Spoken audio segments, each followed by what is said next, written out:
아침에 나로 주의 인자한 말씀을 듣게 하소서. 행복한 교회 성도 여러분 안녕하십니까? 방창환 부목사입니다. 한 주를 마무리하는 4월 15일 토요일입니다. 오늘도 항상 함께 하시고 힘주시는 하나님의 은혜가 성도님들의 심령과 삶 가운데 가득하시기를 소망합니다. 하나님의 말씀을 보도록 하겠습니다. 사무엘하 3장 12절부터 21절까지의 말씀을 봉독해 드립니다. 아브넬이 자기를 대신하여 전령들을 다윗에게 보내어 이르되 이 땅이 누구의 것이니이까? 또 이르되 당신은 나와 더불어 언약을 맺사이다. 내 손이 당신을 도와 온 이스라엘이 당신에게 돌아가게 하리이다 하니 다윗이 이르되 좋다. 내가 너와 언약을 맺거니와 내가 내게 한 가지 일을 요구하노니 나를 보러 올 때 우선 사울의 딸 미가를 데리고 오라. 그리하지 아니하면 내 얼굴을 보지 못하리라 하고 다윗이 사울의 아들 이스보셋에게 전령들을 보내 이르되 내 처 미가를 내게로 돌리라.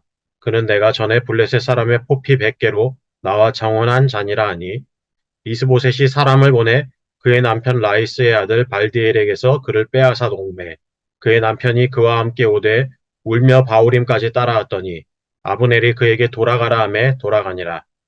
아브넬이 이스라엘 장로들에게 말하여 이르되 너희가 여러 번 다윗을 너희의 임금으로 세우기를 구하였으니 이제 그대로 하라.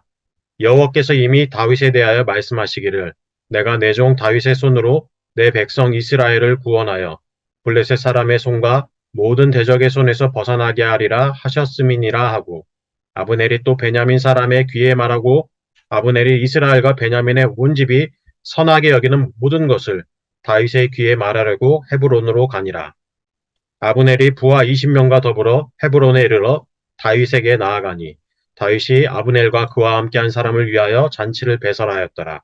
아브넬이 다윗에게 말하되 내가 일어나가서 온 이스라엘 무리를 내 주 왕의 앞에 모아 더불어 언약을 맺게 하고 마음에 원하시는 대로 모든 것을 다스리시게 하리이다 하니 이에 다윗이 아브넬을 보내매 그가 평안히 가니라. 아멘. 지난 시간 우리는 하나님께서 택하신 다윗이 점점 흥하게 되고 하나님께서 버리신 사울 왕가가 점점 쇠퇴하게 되는 이야기 속에서 말씀을 살펴보았습니다. 다윗이 유다의 왕으로 있을 때 이스보셋이 이스라엘의 왕으로 있긴 했지만 이스라엘의 실권을 쥐고 있었던 사람은 군대장관 아브넬이었습니다. 그런데 아브넬이 사울의 첩 리스바와 동침한 문제로 이스보셋이 자기를 책망하자 아브넬은 심히 분노했고 이스라엘을 다윗이 통치하고 있던 유다에게 복속시키기로 결심했습니다. 생각해보면 아브넬은 상황을 판단하는 능력이 뛰어났던 사람인 것 같습니다. 그는 사울이 이스라엘의 왕위에 있을 때 이스라엘의 군대 장관의 직책을 맡고 있었습니다. 오늘로 따지면 이스라엘군의 총사령관의 위치에 있었다는 것이죠. 아브넬이 이스라엘군의 총사령관을 맡고 있었다는 것은 사울이 목숨을 잃게 된 블레셋과의 길보아 전투에 그도 참여했다는 것을 의미합니다. 그런데 그 전투에서 사울과 요나단을 포함한 사울의 세 아들 그리고 수많은 이스라엘 군인들이 전사했음에도 불구하고 정작 사울 곁에서 이스라엘 군대를 지휘했던 그는 멀쩡하게 살아 돌아왔습니다. 성경에 그 내용이 기록되어 있진 않지만 아브넬은 전쟁이 시작되고 나서 전황이 이스라엘에 불리하게 진행되고 있음을 인식하고는 사울의 곁을 지키지 않고 전장에서 도망쳤다고 생각해 볼 수 있습니다. 상황을 파악하고 그 상황에서 자기 살 길을 찾을 줄 아는 아브넬에게 보이는 또 다른 특징이 있습니다. 그것은 그가 자기 이속을 챙기는 것에 혈안이 되어 있다는 것입니다. 자기가 모신 사울왕이 전쟁에서 목숨을 잃고 사울의 대를 이을 수 있는 아들이 이스보셋 단 한 사람만 남아있음을 알았을 때 아브넬이 취했던 행동을 다시 한번 생각해 보시기 바랍니다. 만약 아브넬이 머리를 쓸 줄 모르는 사람이었다면 자기의 가진 힘을 이용해서 이스보셋을 죽인 후 스스로 이스라엘의 왕의 자리에 오르려 했을 것입니다. 하지만 아브넬은 이스보셋을 죽이는 대신 이스보셋을 데려다가 이스라엘의 왕의 자리에 앉게 한 뒤 그 뒤에서 이스보셋을 조종하면서 자기의 이속을 챙기는 선택을 했습니다. 그가 그런 선택을 했던 이유가 무엇일까요? 만약 자신이 이스보셋을 죽이고 이스라엘의 왕위에 오르려 했으면 그는 왕위를 찬탈한 배신자로 낙인 찍혀 많은 이들의 반발에 직면했을 것이고 그 일로 인해 자신의 위치가 오히려 위태로워질 수 있는 상황에 놓이게 되었을 것입니다. 그러나 아브넬은 그러한 위험을 감수하는 대신 유일하게 살아있는 이스보셋을 사울의 뒤를 이은 왕으로 세움으로써 자신이 지도자를 잃은 나라를 안정시키기에 앞장선 애국자로 인식되게 함으로써 이스라엘에서 자신의 입지를 더욱 강화하는 동시에 그 속에서 자기의 이속을 챙길 수 있었습니다. 흘러가는 주변 상황을 잘 파악한 동시에 그 속에서 자기 이속을 확실히 챙기는 아브넬의 특징은 오늘 우리가 나눈 말씀 속에서도 분명하게 드러나고 있습니다. 사울의 척과 동침한 문제로 이스보셋과의 관계가 틀어지자마자 아브넬은 기다렸다는 듯이 자기를 대신하여 전령들을 다윗에게 보내 유다와 이스라엘로 나누어 있던 나라를 합칠 것을 제안합니다.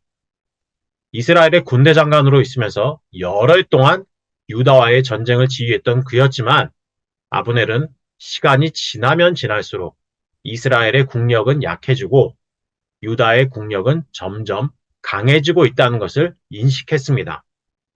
상황 판단이 빠른 아브넬은 그때가 언제가 될 것인가의 문제만 있을 뿐 결국에 가서는 자신이 실권을 장악하고 있는 이스라엘이 무너지고 유다에 흡수될 것이라 판단하고 있었을 것입니다. 상황이 그렇게 되면 아브넬은 자신이 쌓아 올린 모든 것을 한 번에 잃어버릴 수밖에 없었습니다. 하지만 이속을 챙기는 데 있어 철두철미한 아브넬은 상황이 그렇게 흘러가게 하지 않았습니다. 이스라엘이 서서히 힘을 잃어 무너지느니 차라리 지금 상황에서 이스라엘 나라 전체를 다윗에게 넘기고 자기는 이스라엘이 다시 통일될 수 있도록 이바지한 사람으로 인정받아 통일된 이스라엘 내에서 자기 자리를 확실하게 마련해 줄 것을 다윗에게 요청했습니다. 다윗이 아브넬의 제안을 받아들이고 그와 언약을 맺기 위한 전제 조건으로 다윗이 사울의 딸 미가를 데려오라고 했을 때 아브넬은 비록 이스라엘에서 실질적인 전권을 쥐고 나라를 쥐락펴락하는 것만큼은 아니더라도 자기의 안전을 보장받는 동시에 통일 이스라엘에서 자기의 새로운 기반을 마련할 수 있게 된 것을 기뻐했을 것입니다. 아브넬은 이스보셋을 조종하여 다른 남자의 아내가 된 미가를 억지로 빼앗아 다윗에게 돌려보냈습니다. 그리고는 이스라엘의 장로들과 베냐민 지파를 설득한 뒤 그와 20명을 거느리고 헤브론에 가서 다윗에게 이스라엘 전체를 넘기겠다는 의사를 전달했습니다. 아마 다윗이 자신을 위해 베푼 잔치에 참여한 후 다윗과 맺은 언약의 내용을 알리기 위해 이스라엘로 돌아가는 아브넬은 그래, 모든 일이 내 생각대로 됐어. 예전만큼은 아니어도 나는 여전히 계속해서 많은 것들을 누리며 살아갈 수 있을 거야 라고 안심했을 것입니다.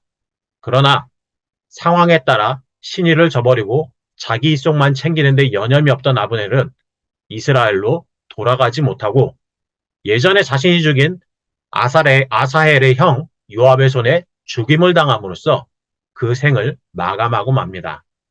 오늘 말씀을 통해 우리는 아브넬의 모습이 우리에게 있지는 않은지 스스로를 살펴볼 필요가 있습니다. 아브넬은 신의와 정절 같은 변하지 않는 가치를 전혀 중요하게 생각하지 않았습니다. 오히려 그는 돈과 명예, 권력을 움켜쥐고 자신이 쥐고 있는 것들을 지키기 위해 사람으로서 지켜야 하는 믿음과 신뢰, 정의 같은 변하지 않는 가치를 버렸습니다. 그리고 자기의 이익에만 몰두하는 삶을 살았습니다.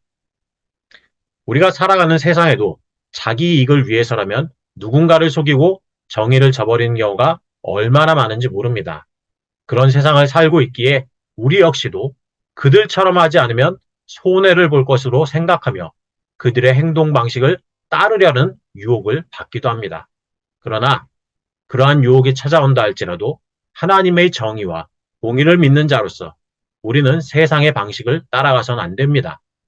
그것 때문에 때로 손해를 보는 일이 생긴다 할지라도 끝까지 신의와 정의를 지킨 다윗과 같은 삶을 살아야 합니다.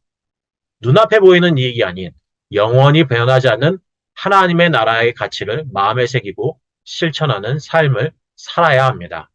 하나님께서 그러한 성도의 삶을 귀하게 여기실 것입니다. 그리고 그 삶에 진정한 하늘의 위로와 하늘의 평안을 베풀어 주실 것입니다. 이러한 은혜를 누리는 복된 하루 그리고 평생의 삶이 되기를 소망합니다. 기도하시겠습니다. 하나님 아버지, 오늘 말씀을 통해 자기의 이익을 위해서라면 신이 따위는 헌신짝처럼 던져버리는 이런 영악한 아브넬의 모습을 통해서 우리 자신의 모습을 살펴볼 수 있도록 은혜를 베풀어 주시니 감사합니다. 많은 세상 사람들이 자기의 이익을 위해서라면 누군가를 배신하는 것이 자연스러운 것이라고 생각하며 살아가고 있습니다. 그 세상 속에서 우리도 그런 영향을 받으며 살아가고 있습니다. 때로는 믿음을 지키고 인간으로서의 도리를 지킬 때 손해보는 것들에 대해 우리가 염려하기도 합니다. 그러나 설령 우리가 그런 일로 인해 손해를 보는 일이 생긴다 할지라도 하나님의 백성답게 마땅히 지켜야 될 변하지 않는 가치들을 우리가 끝까지 잘 지킬 수 있도록 은혜를 베풀어 주시옵소서. 믿음과 신의 그리고 정의를 지키는 하나님의 백성이 되어서 하나님의 기쁨이 되게 하여 주시고 주변 사람들에게도 믿음을 심어줄 수 있는 하나님의 사람들이 다 될 수 있도록 복 내려 주시옵소서. 다윗과 같이 하나님의 백성임을 드러내는 귀한 삶이 되게 하여 주시옵소서. 한 주를 마무리하는 토요일을 보내고 있습니다. 오늘 하루를 주님 안에서 잘 보내게 하여 주시고 특별히 내일 주일을 준비하며 주일에 베푸실 은혜를 기대하며 오늘 하루를 보낼 수 있도록 복 내려 주시옵소서. 감사드리며 예수님의 이름으로 기도드립니다. 아멘.